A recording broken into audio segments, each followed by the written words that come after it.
Carta de 15 de junho de 1951. Estimado amigo e professor, todos os dias tenho obtido ganhos constantes.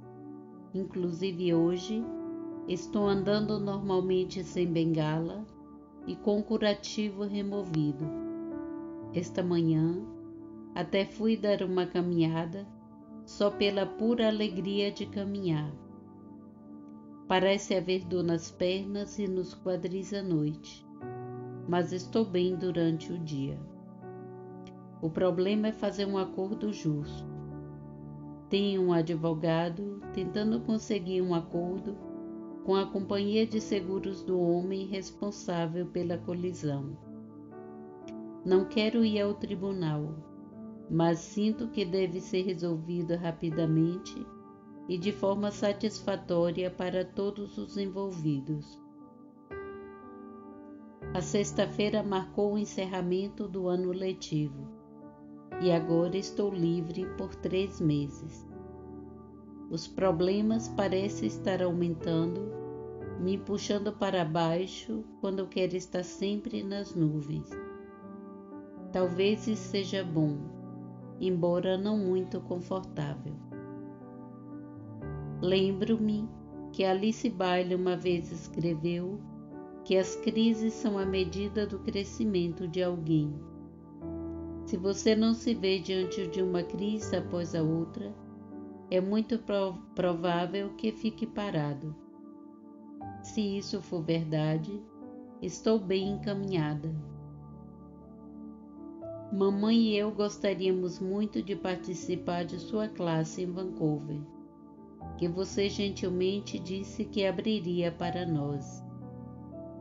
Ainda é uma vaga esperança. Nossa mãe, que fez 80 anos este ano, é uma pessoa notável e, como disse Laura Perkimpany, ela tem naturalmente o que todos nós estamos tentando alcançar. Se acontecer de nós irmos, espero que você permita que ela também se una à classe. Bem, você pode ver um pouco do cenário. As relações familiares, e muito queridas que elas são, e a solução do meu caso são as quantidades incertas no momento presente. Sinto que nenhuma de nós pode ser privada do que é necessário para nosso desdobramento. Essa é uma convicção profunda e permanente. Sua classe parece muito importante para esse desdobramento. Estou estudando todo o seu material sobre tratamento e cura, como sugeriu em sua carta. Neste momento, estou tentando organizar o material retirado de todos os seus escritos em um esboço detalhado que lhe enviarei quando estiver concluído. Frequentemente, penso com gratidão e amor em todos os indivíduos que ao longo dos anos contribuíram para tornar possível aquele momento em que eu o ouvi pela primeira vez e soube imediatamente que este era o caminho para mim. Desde então, nunca houve a menor dúvida à exatidão deste primeiro reconhecimento. Você tem aquilo de que as pessoas falam e se esforçam para conseguir. Talvez seja por isso que tenho uma ideia tola de que se pudesse falar com você e ouvi-lo, eu poderia captar parte disso. É dessa graça de que você fala. De fato, minha dívida com você é muito grande. As pequenas gotas de cheques que lhe envio de tempos em tempos são apenas um pequeno e insignificante símbolo de uma gratidão profunda e permanente que está sempre fluindo para você. Agradecidamente, Lohane. Uma exigência inabalável de saber o que provocou um milagre tão aparente com a cura rápida do tornozelo torcido, me levou à aula de Joel em Vancouver em julho de 1951. Isso me deu uma primeira oportunidade desde aquele encontro de 1 hora, quase 2 anos antes, de ter contato pessoal com meu professor, um momento muito significativo e importante para mim. Previamente à classe fechada, foram dadas 6 palestras em 3 dias sucessivos, uma à tarde e outra à noite. A classe em si começou no dia 12 de julho, com cada sessão de aula durando 2 horas, por 7 noites consecutivas. As palestras e classes anteriores de Joel, posteriormente publicadas sob os títulos O Mundo é Novo, União Consciente com Deus, Desdobramento da Consciência, A Palavra do Mestre e Deus, a Substância de Toda Forma, haviam sido gravadas em um gravador e os registros destruídos depois que o material foi transcrito. Na classe Vancouver de 1951, entretanto, nenhum tipo de gravador foi usado. Como eu queria poder rever a mensagem que estava chegando e tendo um impacto tão poderoso sobre mim, tomei notas copiosas apenas para meu benefício. Nos anos que se seguiram, porém, pontos importantes foram compartilhados em algumas das minhas classes com alunos de todo o mundo. Em uma das primeiras palestras, Joel falou do nascimento como o início da morte, a morte do senso pessoal do eu. Não nascemos em um determinado momento, mas coexistimos com Deus. Somos tão velhos quanto Deus. Deus se manifestou infinitamente desde o princípio, como se diz no primeiro capítulo do Gênesis. No princípio, Deus. Este não é um Deus efêmero, mas Deus, a substância do universo, formou-se a si mesmo desde o princípio. Temos sido entidades conscientes desde o início dos tempos, estados e estágios de consciência em evolução, e ainda assim, sempre o mesmo indivíduo. Estes estados em desenvolvimento estão todos acontecendo com a mesma pessoa. Nós desempenhamos muitos papéis, cada um envolvendo uma evolução contínua ou desdobramento do ser individual ao longo do tempo. Durante aquela semana de trabalho, tive o privilégio de ter 1 hora de trabalho particular com Joel todos os dias. Meu primeiro encontro foi na sexta-feira, 13 de julho, às 13 horas. Em seguida, ele me pediu para voltar às 16 horas para meditar novamente com ele. Naquele momento, ele enfatizou que o caminho mais seguro para a realização final era através do contato pessoal com o professor iluminado, cuja importância eu já havia reconhecido muito antes. Fiquei comovida com sua consideração no final da reunião da 1 hora, quando ele me mandou embora com um enorme jarro cheio de imensas cerejas para minha mãe, que havia me acompanhado. Quando devolvi o jarro no meu compromisso das 16 horas, ele o encheu novamente para nós. Em um encontro de 1 hora e meia do dia seguinte, meditamos e conversamos longamente, especialmente sobre a natureza de um ensinamento verdadeiramente espiritual. e a impossibilidade de misturar uma forma mental com um caminho espiritual. Em outro momento, surgiu o tema das posturas e exercícios e sua importância ou falta de importância. Sua única instrução foi a de estar confortável. Ele mencionou que ele usava, às vezes, um simples exercício respiratório para alcançar uma quietude interior. Exercício físico ele recomendou, apontando que ele nadava 3 milhas por dia quando estava no Havaí. Caminhar também era bom, disse ele, e comida.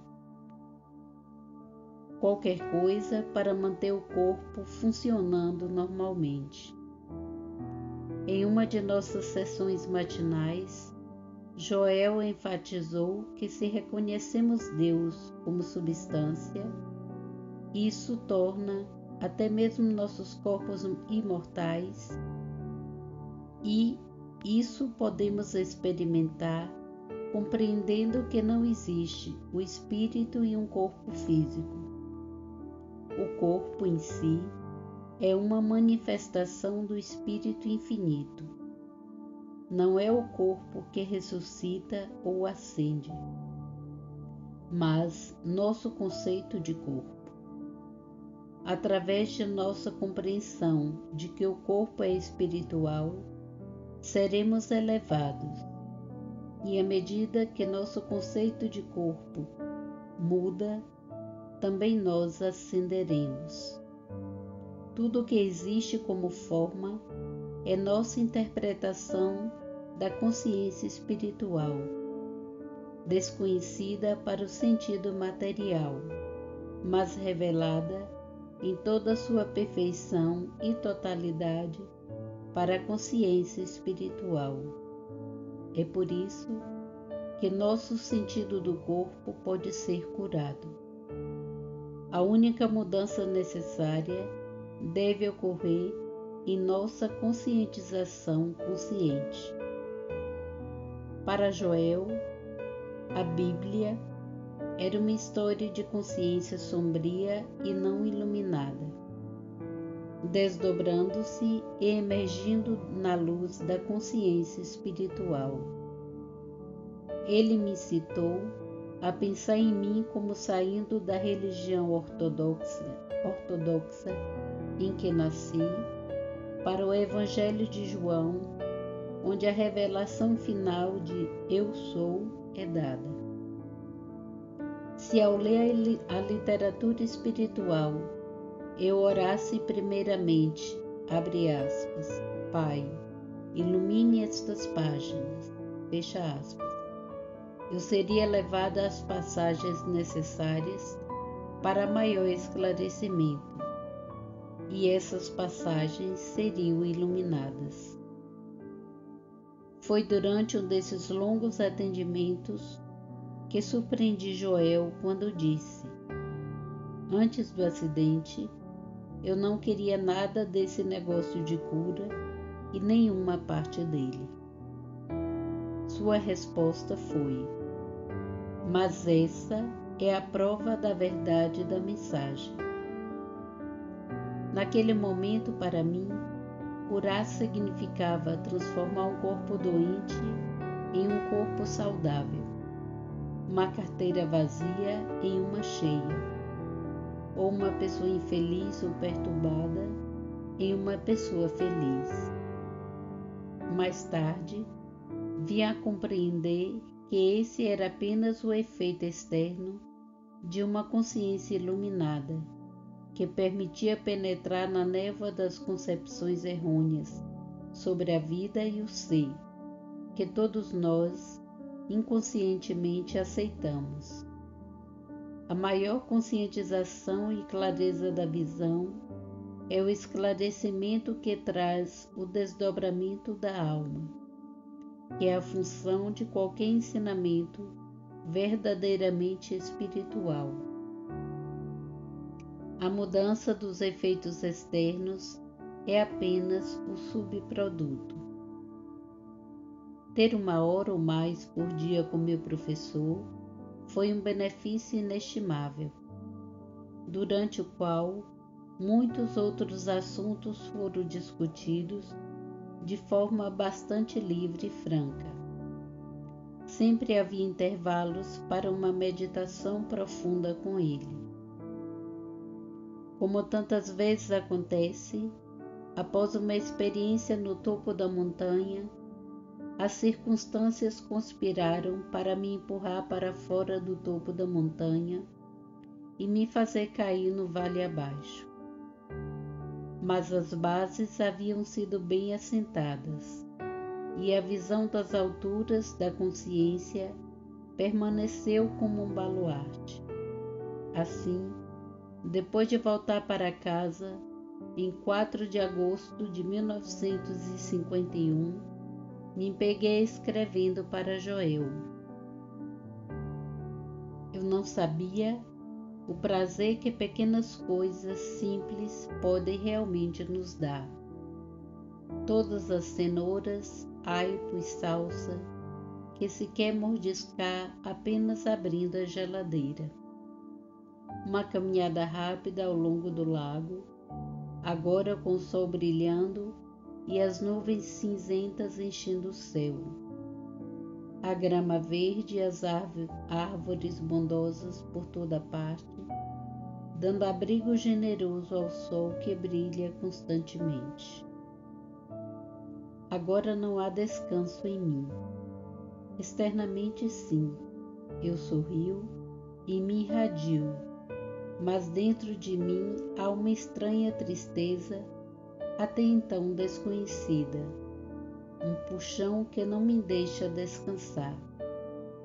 Você me trouxe aos portões do reino, e não há paz para mim até que eu entre nele. Às vezes, me pego tentando entrar por tempestade, mas seja por tempestade ou por mergulho interno silencioso, preciso entrar. Em 16 de agosto, isto. Estranhamente, encontro-me querendo e, na verdade, passando mais tempo meditando do que lendo. A luz é o tema mais frequente da minha meditação, mas sinto que é muito mais envolvido nesse conceito do que eu ainda vislumbrei. Chegou até mim que à medida que a luz interior cresce, ou seja, à medida que me torno uma melhor transparência para a luz interior e ela brilha, não é diferente dos faróis de um automóvel e dos refletores que se encontram ao longo da estrada. Conforme a luz chega ao alcance dos refletores, ela é refletida de volta. Quando deixamos a luz brilhar, a luz naqueles com quem entramos em contato é acesa e refletida de volta para nós, mas ainda assim é a única luz. Talvez isso não seja uma analogia muito boa, mas faz sentido para mim.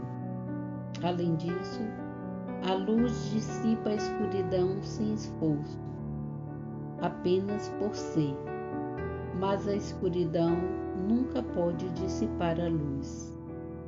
Esta luz é a atividade da verdade dentro da consciência.